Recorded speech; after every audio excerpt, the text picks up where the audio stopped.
This is the Real Ass Podcast. The problem was, I think that I was too willing to be violent to make fun of me. Now, I wasn't a violent kid. It wasn't like I was a kid who was always getting into fights. But I was like, if you were going to make fun of me, we were going to probably fight. You know what I'm saying? Like, so it's just... I don't want to like come off like I was like always like I got into probably like in elementary school like 4 or 5 fights. I think that's way more. A tremendous amount of fights. That's exceptional. That's your babies, your little boys and girls. That's like the upper 1 percentile of fights. You had a record. You had a record. How many of these were sanctioned though? I mean, regardless. I mean, in elementary school, yeah. I mean. My first one was against Jay Mendoza in kindergarten. Yeah.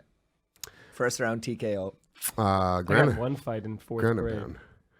That was it. What happened? Elementary school. Kid thought that I stole his... Those like paper football things that you flick and that was fucking dude. Yeah. You literally look like you have those in your pocket right now. Well, I can make one. But no, he was accusing me of stealing it, and I didn't even know what he was talking about. I was like, I don't know what you're talking about. And we were having recess inside. And then he said he gave you a note with one of those things that you pull the tab, and he was like, "Meet me after school." Yeah, he went like, "You are going to be fine." So he like shoved me, and I just remember instinctually turning around and like hitting him. I punched him in the face, and I remember him like there was a garbage can right behind him, and he fell, and his butt went in the garbage pail, and like his feet were like dangling a little bit. Like it didn't so much hurt him as it did knock him back and embarrass him. I'm gonna be honest, that sounds more like a Feeney move. Just fucking sucker punch a guy, and then we had to have lunch in the principal's office, and we both just kissed. Cried hysterically. No, you didn't. Yeah, cried? Because they were like, he was like, this guy was Mr. Wallace. He was like this fucking giant. He actually looked like a walrus actually, but he would like scream. Did and they like, call him pound Mr. the Walrus? desk. Was that no? thing? But I should have. It was right there. Nobody even. Look how dumb kids are. Look how stupid kids are. You just should have been calling him Mr. Walrus his whole life. You could have drove this man mad. Yeah. So well, he was mad. But you started crying because he was fucking. Well, he was screaming and he was like threatening to kick us out of the school or some crazy shit. And then he was like, "You're having lunch with." We had to have lunch with him the next day. We both had we were all like quietly eating, and then he was like, "So, are you guys friends again?" And we were like, "Yeah." And then he was like, "All right, get out of here," you know. And that was that. That was that. That's elementary school. The fights, you can't really hurt anybody. I remember when in kindergarten when me and Jay Mendoza got into the fight, it was over Legos. I had we would build Legos, and then at the end of the play session, you would take your Lego spaceship that wasn't complete yet, obviously, and put it behind this little radiator. And he just took apart my Legos, and that was that. And we started fighting and rolling around on the floor because he fucking was just a dick. And I remember it was a sense of pride when I was in the principal's office that Jay Mendoza was crying and I wasn't. I remember, and I wanted to cry, but I remember looking at him being like, "Oh, he's some fucking bitch nigga," over here crying because we got into a fucking fight and we're in trouble now. I'm gonna win this fight. Yeah. Even after the fact, psychologically. Right. So. Was there a round 2? No, he was a nice kid. I think that his mom was really fucked up. His mom and my mom were friends, and they knew each other from drug treatment programs and fucking. Oh, okay.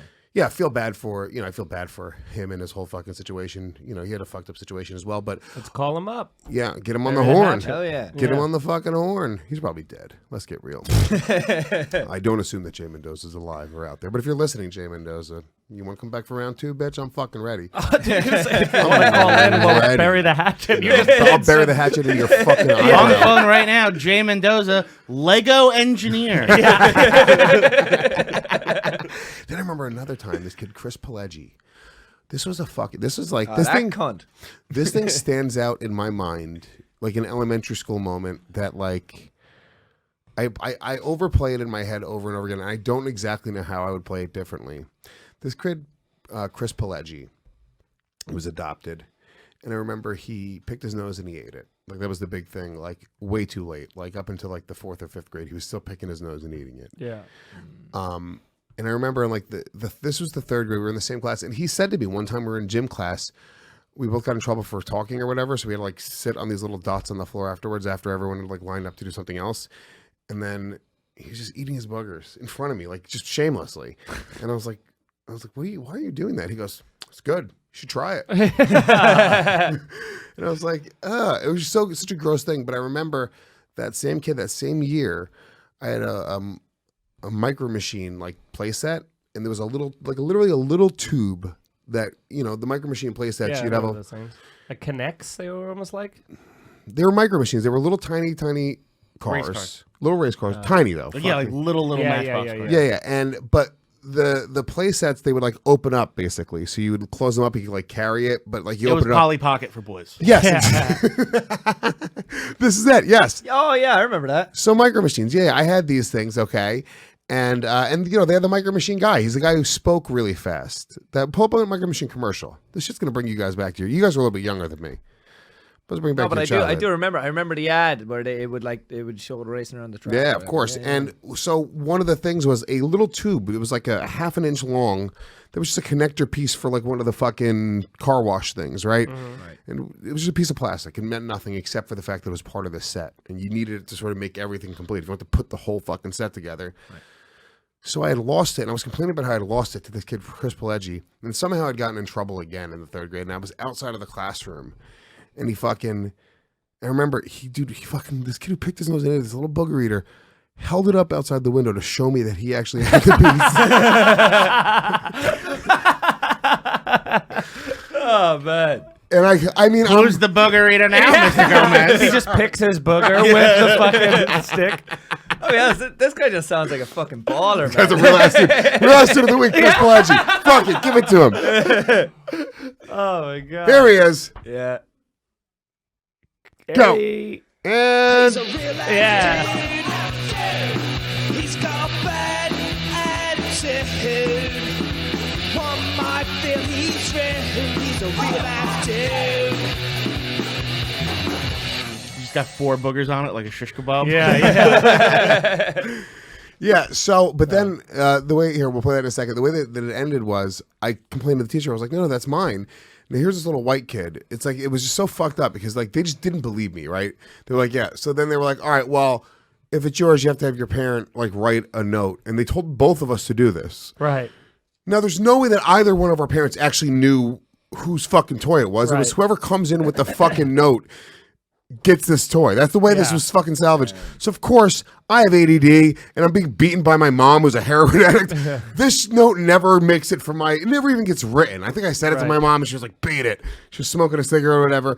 Chris Pileggi comes in with a fucking note, and I just remember, like, it was a moment where, like, it broke me a little bit because I was like, yeah, this whole system is a fucking sham. It's like, nothing is real. There's nothing righteous in the world. This is all fucking bullshit. And you were in what grade? Third grade. Yeah. Mrs. Burroughs' class. I'm telling you right now, it was this whole situation stands out in my mind as a time where I was like, you know what?